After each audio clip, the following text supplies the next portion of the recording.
پس کنه دیگه های هذا ته وایم وایه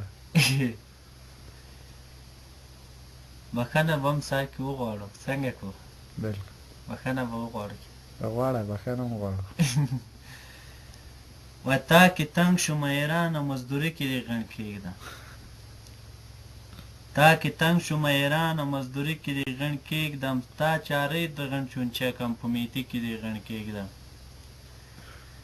خلکو ویلې چې ښه جای د جنکۍ دي پکې زیاتې په یوې کې مالګه نشته په یاري کې دې غڼ کېږدم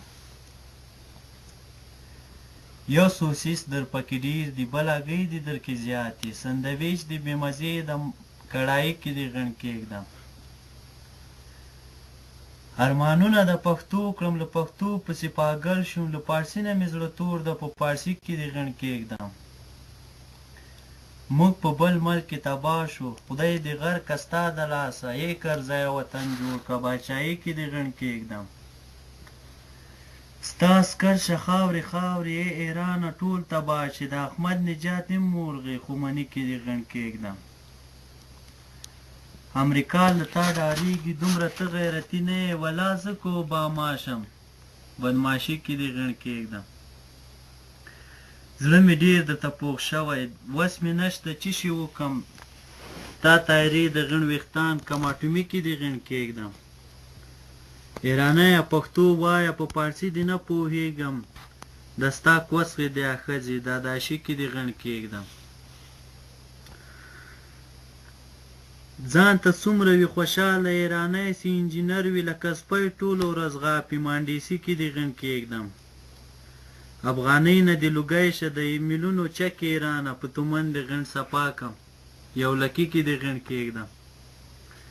بیا له موږ سره کړي مرستې طالبان یې را تباه کړو موږ دې نه غواړو سلاوي په دوستي کې دې غڼ کېږدم په خولو هله ورځ دوستي کړي زړه کې لوی کافر شو یې چشم چشم دې خدای ورکه بې بخچي کې دې غڼ کېږدم ای ایرانه ای ایرانه ای ډیرانه پارک دې سم زموږ ډیران ده ستا دې د هر عسکرغۍ مکتبي کې دې غڼ کېږدم یو خوشحال درنه ونوت بې له غم او له جنجاله وږی تا کې هېڅ موړ نه شو په خاني کې دې غڼ کېږدم د یوې ورځې زحمت دې د میلونو د یوې ورځې زحمت دې د کالونو جواب وایي نن سبا در ځینې وزم په زړه خوړینې کې دې غڼ کېږدم که هر څو یمه مریضه یو قسم مې ورته کړی مړ به شم وبه یې نه خورم دوایي کې دې غڼ کېږدم زموږ ملک کې ټول چرسیان دي ښه دي ستا له باچایانو نسواري مې هم ترېنه ښه ده تریاکي کې دې غڼ کېږدم ای ایرانه ټول زندان یې مسافر در کې بندیان دي ستا ماښام د غم ماښام د زندګي کې دې غڼ کېږدم اصفهان د کویبا د ګونتنامو د شیراز او ستا هوښیار له غڼه تاو کم لیوني کې دې غڼ کېږدم همیشه پکې اغېړ یم له ناکام او روان یم خاکنداز مې ترې لوګی شه د شوي کې دې غڼ کېږدم ای فاروقه دا څه وایې عبدالله درته حیران شوم ټول ایران دې پکې ویلی شاعري کې دې پسې کېږدم یا ډېره بښنه هم له تاسو څخه اورېدونکو څخه غواړم